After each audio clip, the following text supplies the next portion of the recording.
Hello, everyone. Welcome to today's webinar, Running Better Meetings Without More Meetings, presented by our Head of Management Solutions here at Educate 360, Brent Nair. My name is Mariela Salinas, and I will be assisting in moderating our session today. We are in Zoom for today's webinar, and we will be sharing a copy of this recording with you via email after the session. We do encourage participation throughout the session, so please use the chat or the Q&A option for our short Q&A after the presentation. Educate 360 is so excited to present this webinar today. So without further ado, I'll hand it over to you, Brent. Thank you, Mariela, and welcome everybody. Happy Thursday. I hope everybody is enjoying fall. You know, we had the first day of fall this week, although here in Memphis, Tennessee, it still feels like summer. One of these days we'll get that cooler weather to work its way down.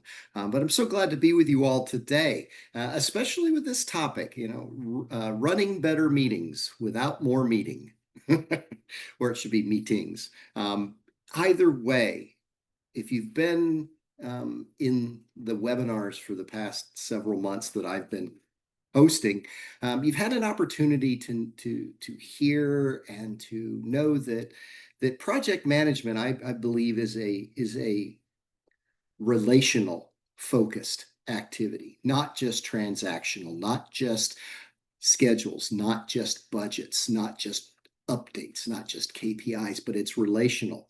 And one of the ways that we do have those relational touch points with others is through meetings. And of course, meetings seem to overwhelm our calendars. We have a meeting for this, and we have a meeting about a meeting, and all those fun memes and themes and jokes that you see running through Instagram and TikTok and sometimes on LinkedIn, apply. We have meetings. One of my favorite authors, Cal Newport, talks about meetings and that. Jeff Bezos at Amazon, he talks about meetings, and he believes that if it can be conducted in writing, don't hold a meeting. And then, of course, he has some other limits that we'll talk about as we move into this. But today, we're going to discuss how we go about and how we design and lead better meetings, how we explore strategies for handling disruptions because they happen, and how we want to discover our best practices for agendas and meeting structure. So when we think about that, the first thing, of course, I want to ask, I want to think about, or want you all to think about, is when you have a meeting, the purpose of the meeting. So we want to make sure that we have three goals for every meeting. One, how are we going to design the meeting? What's the format? What's the structure? How are we handling the meeting? All of those things then build into a set of ground rules that we may want to conduct for a meeting. When I'm meeting with project managers and talking with companies and PMOs and all that fun stuff, of course, we always talk about meetings, and never fails. I always tell people, especially those people that I have the opportunity to mentor in project management, or people that say, hey, I would like to become a project manager. What do I do? And I always tell them three things. If you don't like people, if you don't like meetings, and if you don't like change, don't be a project manager. Because our lives, our project management lives, are surrounded with those three things. And so as we look at designing the meeting, that question is, what's the goal for the meeting, or what's the meeting's purpose? Is this a meeting where we're going to be discussing a topic? Is this a meeting where it's just informational? Is this a meeting for X, Y, or Z? It's really important to decide that. And if so, how do we handle the meeting? How do we go through and work during the meeting? Do we say no to outside interruptions? I had the opportunity to work with the federal government on several things, and one of the time, several times when you go into certain meetings, you're required to put your phone in a box before you go into the meeting. I love that. No distractions from that then. And then what's the structure of the meeting? And what's important with the structure of the meeting is ground rules. How are we going to work during the meeting? Time box. Are we going to have time spent for certain activities during the meeting? Do you create what you call a parking lot? And I realize I skipped the middle one because I'll come back to that. Do you create a parking lot? And when we talk about a parking lot, what that means, if it's an idea that comes up or an action or a request that comes up during the meeting that's not in that original structure or goal for the meeting, we politely say, hey, that's really great. Right now, though, we need to stay focused on that. I'm going to put that in the parking lot, or I'm going to put that as a topic to discuss later. Not that we're trying to stifle, but we know that we have a limited amount of time. And quite frankly, it's easy to get distracted during a meeting. The middle one there is important to trust and collaboration. Everyone weighs in before a decision. What that means is if we're deciding something, a course of action, a new key performance indicator, an adjustment to the schedule, whatever it is, everyone in the meeting has to say yes, no, I think it's a dumb idea. Careful around using that, but those types of things we want to say. So everyone has to weigh in before a decision is being made. I don't allow abstentions. No dissent. No. I'm going to abstain. Excuse me. I said dissensions. I don't.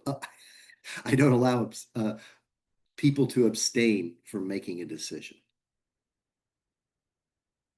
It's important because at the end of the day, one of the things to keep in mind, and this is part of our ground rules, is when we make a decision collaboratively, collectively, once we leave this room, we can disagree all we want to in the room, politely disagree, no name calling.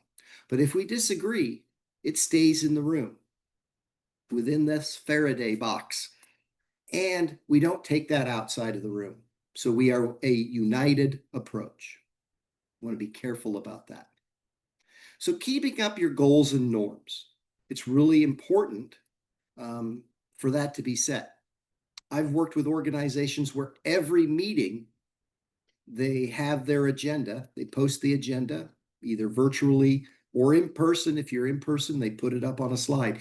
And part of the agenda, they have 2 or 3 norms. They always have those present so people remember how we treat each other, what we do, and why we're there. So speaking of while we're there, got a quick poll coming up. What percentage of meetings would you cancel? In other words, if you had a choice, what percentage of your meetings would you cancel? And I probably bet that at least 1 or 2 of you are going to say 100%. A lot of times we would cancel our meetings. Damien gives me a 25. All right, Damien. 75 from Connie. Nice. 50s, 30s.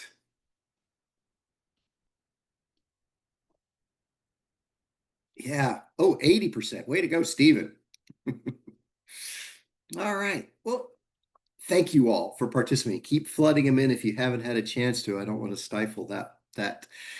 When we think of meetings and the ones that we would cancel, um, a lot of times they cancel because of lack of proper facilitation.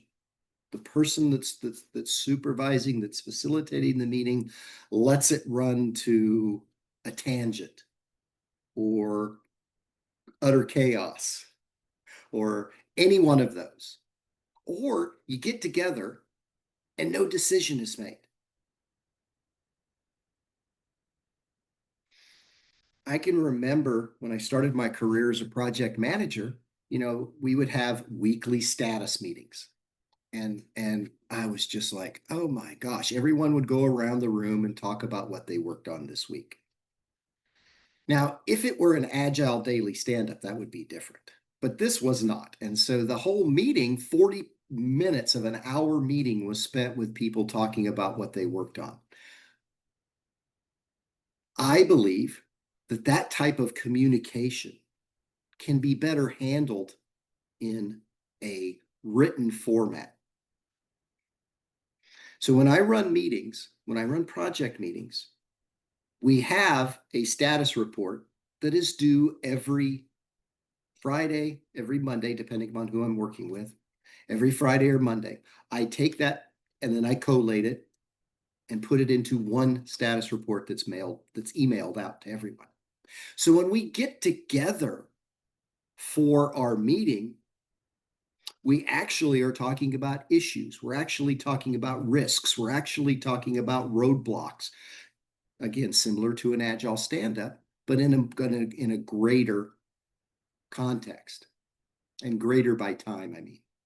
And so we're actually working on that. So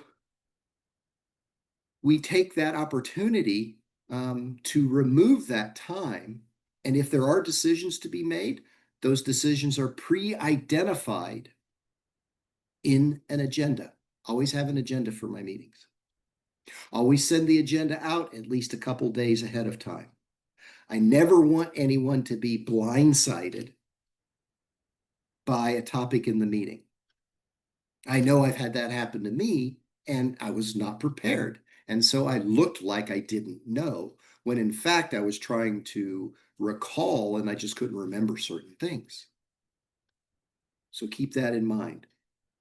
And don't have a meeting where something is not decided and that decision is recorded. I'm so grateful that Gen AI and our note takers that happen, they're there to help the meeting, because I used to lose focus because I was trying to record everything, or I was worried that the person that was recording it correctly. And so now it's not so much an issue. There are still issues with Gen I, and there's still issues recording. And I know certain places don't allow Gen AI to be present. Um, Thanks, Damien. There's some great things coming up in chat, so keep those coming. Use the tools that you're given, and make sure that we're going to address the lack of facilitation and the lack of decisions. But I've given some tips already. So first off, and I mentioned this already, start with your purpose. Start with your why. What do you want to happen as a result of this meeting? And what do your stakeholders, the people in the meeting, want to happen as a result of the meeting? And of course, that means that you have to be in communication with them before the meeting. There's nothing worse than going into a meeting and having an idea what it's going to be about, and you get completely blindsided or dumbstruck by what comes up. That doesn't mean that that's still not going to happen. The more prepared you are, though, the better.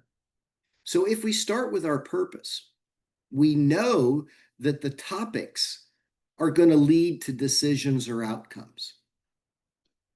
So start with your purpose. What's of value to come out of that meeting? I mentioned already agendas. Agendas are so important to the meeting. AI can help craft an agenda very quickly using a template that you have already. But our best practices for agenda, of course, are outcomes. What do we want to happen? Go back to these decisions that I referenced. Are there any pre-reads? Is there anything that you would like someone to read ahead of time? need them to read ahead of time, have prepared ahead of time. And the fourth or third element is, what are the time boxes that you're going to set? Are you going to allow certain time for a topic? I highly recommend that you have time boxes.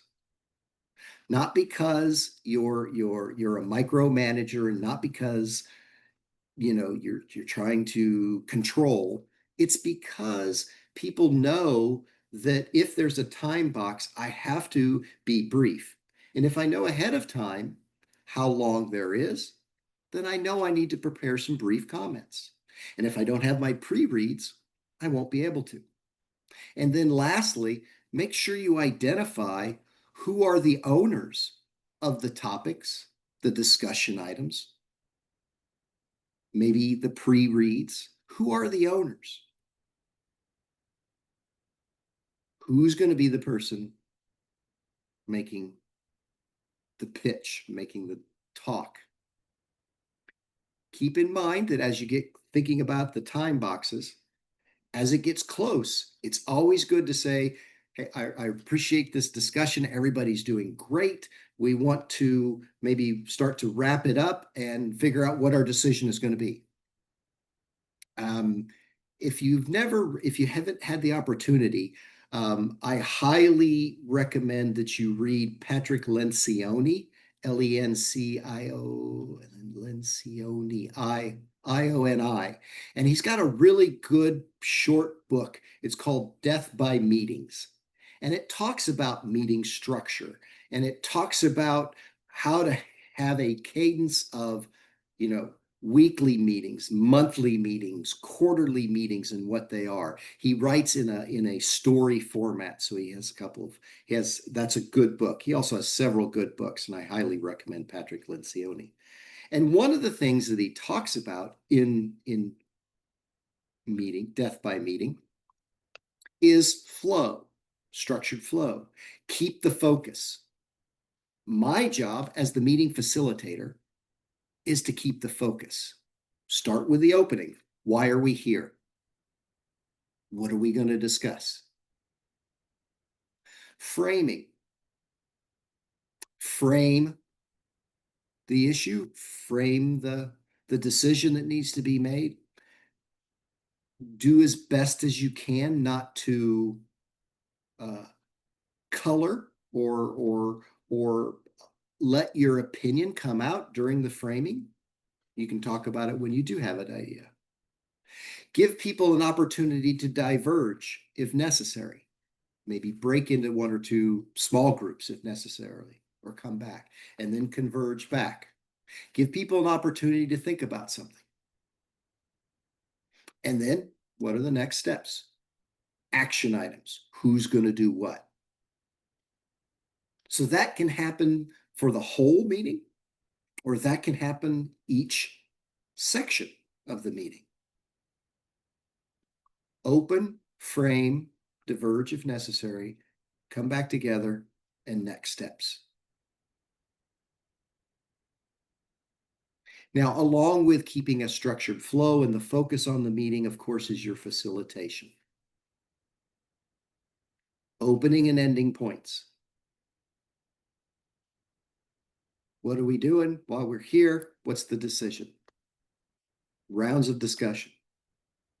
And then the decision. Buy-in. Everyone gets a vote. Roman voting. Thumbs up, thumbs down. No ambivalence. Or any other voting method that you want. Facilitate the meeting. You have to run the meeting. I always think of the analogy or metaphor, keep a tight ship or run a tight ship. Now, of course, one of the ways that we can get off course is disruptions,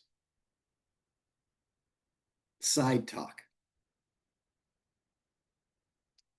Mariella and I are in a meeting, and Mariella's over there. She whispers to me, "Hey, what are you going to do this weekend?"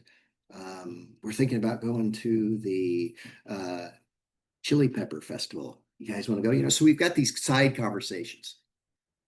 Our job, my job as facilitator, is to bring the conversation back. Now, if I've done what I said I would do earlier, one of our meeting norms is no side talk. So I may say, hey, Mariella, that's really good. I'm excited, but let's focus on the meeting. So I take the responsibility as a participant because I know that it's everyone's responsibility to bring our focus back here. My favorite one, and they go hand in hand, is the dominant voice or the derailer, or both. And when I say dominant voice, it's that person that always wants to be heard. I may sometimes resemble that remark, but they always want to be heard. They always want to make sure that they speak the most. One of their favorite uh, is the word but. I like what you said, but, I really think that's a good course. But anytime you use the word but, remember that that discounts what was said previously. Now, there are some where it's the correct use of grammar. And then you have the derailer, Mariella and the Chili Peppers. Ooh, that's a new rock band, Mariella. See, I just derailed the meeting. How easy it is to get disrailed, how easy it is. Keep that in mind and then bring it back. I mean, there's time for joviality. I'm not that much of a curmudgeon. I mentioned at the beginning, Jeff Bezos or Bezos, however you pronounce it, depends. He always said that for people in the meeting, has to be small. So the less amount of people there are in the meeting, the lesser the amount of derailment can occur. And he always said, you can't have more people in the meeting that can eat two large pizzas. And so, because the more people you have, the easier it is to derail a meeting. But if you do have somebody that's derailing a meeting, use the parking lot, bring the focus back on the topic. You have an agenda. And then, of course, silence. Some people can be disruptive through silence. Yes, definitely, Damien. Thank you. Some people can be disruptive through silence because I don't know what they're thinking. I'm worried something's wrong. I'm worried that I've offended them. Any of the above. And of course, that could be some of my anxiety. However, we need to be aware of silence. Remember, everyone has to weigh in. Everyone has to buy in. Excuse me. Everyone has to weigh in before we buy in. So we have to keep that in mind. So silence. So these are, if you have someone that's silent in a meeting, talk to them after the meeting. Don't call them out and say, hey, Mariella, I know you're awful quiet. What's wrong? That's not the best approach. So be aware of that. So these are some ways to handle some of those disruptions.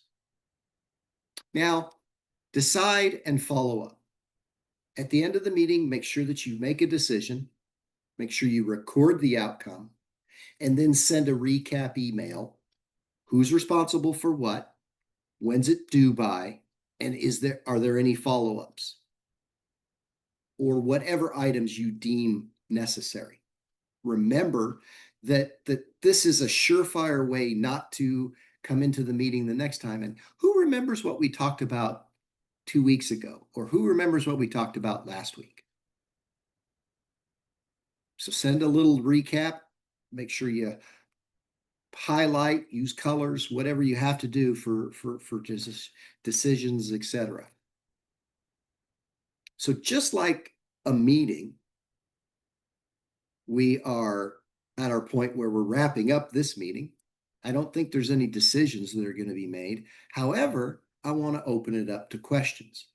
So we have 5 minutes or so. I'd love to hear any questions. anything you're struggling with that I may be able to offer some suggestions, or anyone in the audience can also offer suggestion. Um, while you're thinking and putting your stuff in chat, Mariella's putting a couple things, and I'd like you to know that, of course, if you'd like to learn more about meeting management, our company Watermark Learning has a lot of meeting management skills that you can take, but these are the family of brands that are associated with Educate 360. We're available to train you as well as your team, and we both private as well as public course offerings. We have a plethora. I'm proud to be part of this organization, and I stand by our instructor team and what we deliver. So with that, I see some questions are coming in. So, how to facilitate meetings that you're not an expert in the topic? Oh, Colleen, that's a great one. I know I've always felt like that too, because although I may talk a mean game, I sure as heck can't code my way out of a Python box. So I've been in that situation. And for me, if we start going too much down into that depth of the technical, I bring it back up. I say, I really appreciate doing that. You're hearing your expertise and going deeper into the subject, but we need to come back up to the main point and figure out how we're going to make that decision. So that's one of the ways that I manage it. Um, let's see. Jody, how do you handle the dominant voice when it's the president of your company? you know, that's a hard one, Jody. It is a tricky situation. I don't handle it during the meeting. I handle it afterwards. And I actually go and talk to the president. I've done it before. And I basically say, I really appreciate you participating in the meeting. Your wisdom and your counsel offers a lot. And I know we only have a short amount of time to be involved in these meetings. And a lot of times it seems what you're bringing up tends to take the meeting in another direction than what the meeting was intended for. Is there something that I can do to get you more information, or are we not getting you the information that you need? So it's more about me going to that stakeholder and asking, hey, how can I help? What am I not doing that you need me to do? And that's scary, Jody. I know it really is. If you need to, maybe you can take your boss or a trusted mentor you have into that meeting with you.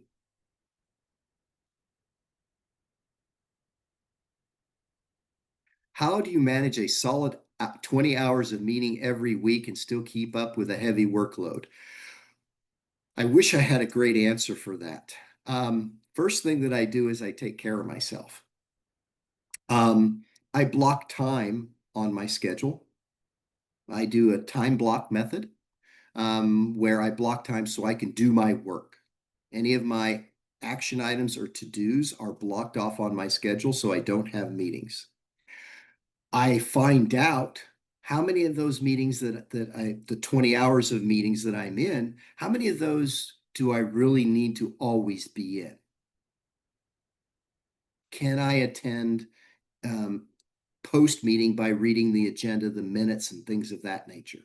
So I really take a look at those meetings that I'm in and see how I can get out of it. Now, if I'm afraid that stuff is happening without me being in there and things like that, then I come back to it and I say, well, maybe I need to go talk to that person that's running the meeting and see how I can get information and still not be in that meeting.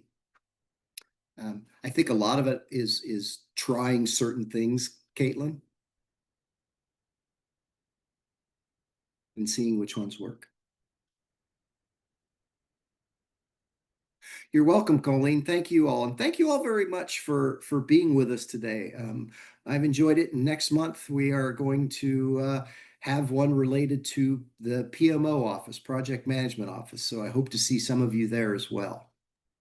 Absolutely. Thank you so much to our fantastic audience for these great questions and all the amazing feedback and tips that you all shared. I love them. I'm gonna take them. I'm gonna use them in my own I'm gonna use them in my own meetings, and of course, thank you, Brent, for all your You're fantastic welcome. insights. And I'm serious. Marielle and the Chili Peppers, that should be our next It's band. true. It's actually our band, Brent. All That right. I'll see you later. I'll see you later for practice. Alrighty, everyone. Thank you all so much for joining us today, and we hope you have a fantastic rest of your week and a great weekend. And hopefully, we see you all soon in the Thanks, classroom. everyone. Take Bye, care. everyone.